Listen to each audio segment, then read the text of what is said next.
Hello guys, welcome to my vlog. This is Lynette Gano again, and today I'm going to discuss to you a literary piece in line with my subject survey of Afro-Asian literature.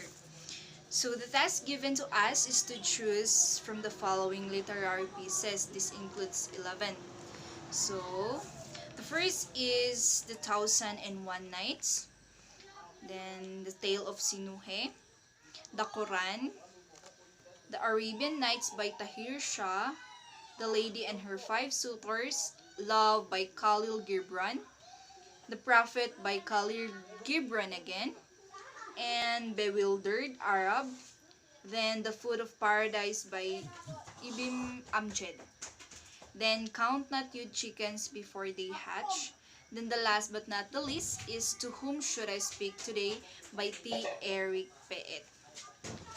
So after this, we are required to make a summary and analysis of the story and share it to the class. We must also observe the author's styles in writing, discuss the prevailing ethos or philosophies behind the literary piece, and other observations we can share.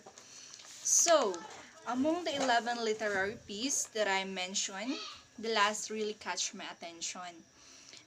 And that entitled To Whom Should I Speak Today by Eric T. Peet, that I know everyone can relate with our present situations, with the ongoing COVID-19 pandemic, where most of us are forced to stay at home and avoid social gatherings where we get the chance to speak with other people and share our thoughts and ideas. But before anything else, I would like to read with you guys the content of this literary piece entitled To Whom Should I Speak Today? By the way, this is a poem. So, this poem was written by Thomas Eric Peet, an Egyptian poet. So, the poem goes this way. To whom should I speak today? Brothers are evil. The friends of today love not. To whom should I speak today? Hearts are covetous.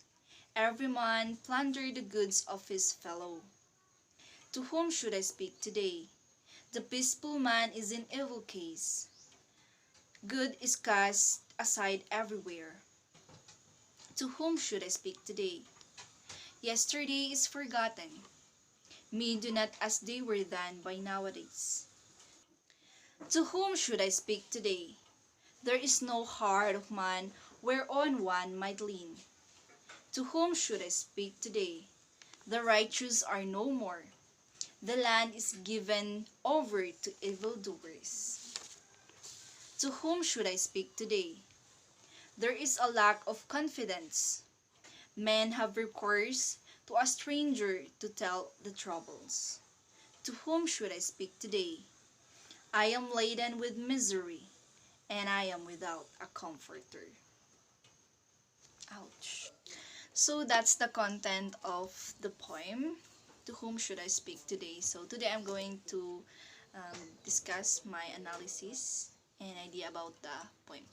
So the poem tells us about someone who has been experiencing sorrow. He doesn't know to whom should he speak, to whom should he throw up all his regrets, to whom should he open up himself for the bad things he had done before. He also considered everyone as brothers, but they didn't treat him as one. That's bad. And that love doesn't exist anymore among them. Love has faded accordingly, and what is left is brutality. He also adds that men do not act as they were before. This implies that people change over a period of time, but this change may be for good and for bad. Furthermore, he also said that most of the people are not to be trusted and to be relied on. He also emphasized that the righteous fellow doesn't exist anymore, and what lives in their land are evildoers. On the last part, he also suggests that sorrow are to be said betterly to a stranger. He also considers strangers as his venue for his discomforts, to breathe out and to release his sorrows. In terms of structures, the poem tone is misery, discomfort, and filled with heartaches. I can feel his sincerity with the constant repetition of the word, "To whom should I speak today?" I can sense the speaker's soul in between anger and depression. The words he used are simple yet suggest a very deep and substantive thoughts that could let every reader feel the way he feels. There is also a sense of parallelism in the poem, and we could note a constant and equidistant position of the foreground idea. From the poem, it also portrays one realities of life, and that is there is always a time or a situation where every one of us are caught between depression and inner conflict from within ourselves. It may differ from one person to another because we walk in different ways of our lives.